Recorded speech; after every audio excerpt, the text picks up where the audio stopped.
Trending na naman ngayon itong si Renz Abando matapos mag number 1 sa FIBA record sa pinakamaraming nagawang blocks sa mga laro ng Gilas Pilipinas. Ipinakita nga ni Renz Abando na talaga namang mamaw siyang maglaro para sa Gilas Pilipinas at siya pa nga ang nag number 1 sa record ng FIBA para sa most blocks. Tinalo niya pa nga dito yung mga NBA player. Kaya naman nakakagulat talaga ang achievement ni Renz Abando para sa Gilas Pilipinas. Mantakin nyo sa international competition na kilala itong si Renz Abando at nag number 1 pa sa listahan ng FIBA. At take note lang ha, sa guard position yan, hindi nga sa center position. Si Renz Abando nga ang nangunguna na may average na 1.2. Halos dikit nga sila ni Tyrese Haliburton ng Team USA na may 1.2. Tapos ang number 2 si Gerson Concalves ng Angola na may 0.6. Number 4 naman si Jean Montero ng Dominican Republic na mayroong average na 0.6. At itong si Dennis Schroeder, number 5 na may average na 0.6. At sa pagkakataon nga na ito ay tinalo pa ng Pilipinas itong Team USA pagdating nga sa blocks sa FIBA World Cup. At sa ibang balita naman, nagsalita na nga ang SBP President na si Al Panlilio patungkol nga ito sa ginawang pagbaba ni Coach Chot Reyes sa pwesto bilang head coach ng Gilas Pilipinas. Kaya naman pakinggan natin ang kanyang reaksyon. After the game, there was unfortunate news of Coach Chot announcing his resignation. Have you had a chance to talk to Coach Chot, and has SBP accepted this resignation?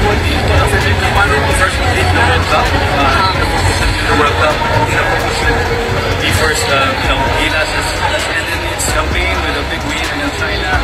We still have this week I guess, run the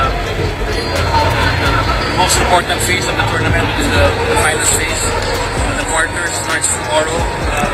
The 4 teams are flying in today. We have 2 chartered flights, one coming from Okinawa, we're moving to Germany, Luka, Slovenia, to the Philippines, and another flight coming out of Jakarta that brings Latvia and Canada. And the first quarter final game starts tomorrow, and September 5, and then the next will be September 6. And after that, September 8 will be the semis, and then September 10 will be the finals. So that's the main focus course for us. Finish that complete effort. At eto nga no, trending ngayon ang sports analyst ng Spin.ph na si Snow Badwa. Tapos niya ngang kumasa sa one-on-one interview dito nga kay Coach Chot Reyes. Nagpasa nga siya ng message dito kay Coach Chot Reyes at inahamon niya nga ng one-on-one interview. Tapos sumagot na nga si Coach Chot Reyes. Alam naman nating lahat na ito nga si Snow Badwa ang isa sa mga nagpapababa sa pwesto dito nga kay Coach Chot Reyes bilang head coach ng Gilas Pilipinas. Kaya naman pakinggan natin ang mga banat niya kay Coach Chot. Coach Chot Reyes, tingin ko tama na po, no? Wala ka naman akong dapat patunayan pa eh. Ang dami mo na pong na-contribute sa Gilas. Ang dami mo na pong nakuhang legasiya, ang dami mo na pong nakuhang honor, ang dami mo na pong nakuhang championship, at isa ka sa may pinakamaraming Coach of the Year awards. But yung Gilas coaching natin is no longer for you. Okay?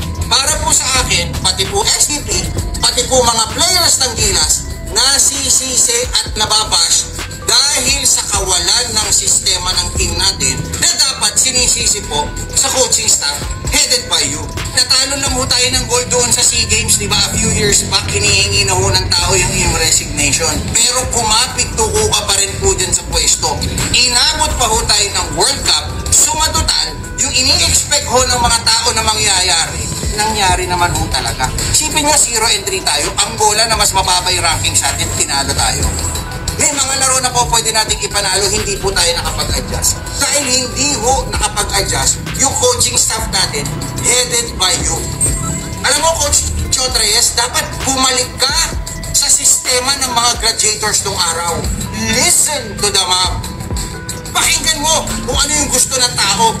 Sundin mo yung gusto ng tao. Pag sinabi nilang tsugihin mo yung kalaban mo, tsugihin mo.